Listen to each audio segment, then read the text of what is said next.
گرمیوں کا موسم تھا اور گاؤں سرفراز پور میں سورج آگ برسا رہا تھا۔ ہر طرف لوگ پسینے میں شرابور تھے، درخت بھی جیسے سوکھے ہوئے لگ رہے تھے۔ اسی گاؤں میں ایک چھوٹا سا لڑکا زہیب رہتا تھا۔ اس کے گھر میں ایک پرانا سا کولر رکھا تھا جو کافی سالوں سے خراب تھا۔ ہوا کے بجائے اس سے صرف ہلکی ہلکی سی آواز آتی تھی۔ ایک دن زہیب اپنے دادا کے پرانے کمرے میں صفائی کر رہا تھا تو اسے ایک عجیب سا چھوٹا سا نیلا پتھر ملا۔ پتھر پر ہلکی ہلکی چمک تھی۔ اس نے وہ پتھر لا کر مذاق میں کولر کے اندر رکھ دیا۔ اگلی صبح جب اس نے کولر چلایا تو کچھ عجیب ہوا۔ کولر سے ٹھنڈی ہوا نہیں بلکہ بہت ہی خوشگوار ہلکی سی خوشبو والی ٹھنڈک آنے لگی، جیسے ہوا میں برف گھل گئی ہو۔ زہیب حیران رہ گیا۔ جیسے جیسے دن گزرتا گیا یہ کولر پورے گھر کو ہی نہیں بلکہ کھڑکی کے باہر گلی کو بھی ٹھنڈا رکھنے لگا۔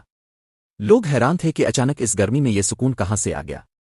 ایک دن ایک بوڑھا مسافر وہاں سے گزرا۔ اس نے کہا، یہ کولر عام نہیں لگتا، اس میں کوئی خاص بات ہے۔ لیکن زہیب کو خود بھی نہیں معلوم تھا کہ یہ پتھر کہاں سے آیا تھا۔ رات کو جب سب سو رہے تھے وہ نیلا پتھر ہلکی سی روشنی دینے لگا اور پھر آہستہ آہستہ غائب ہو گیا۔ اگلے دن کولر نے صرف عام ہوا دینا شروع کر دی جیسے کچھ ہوا ہی نہ ہو۔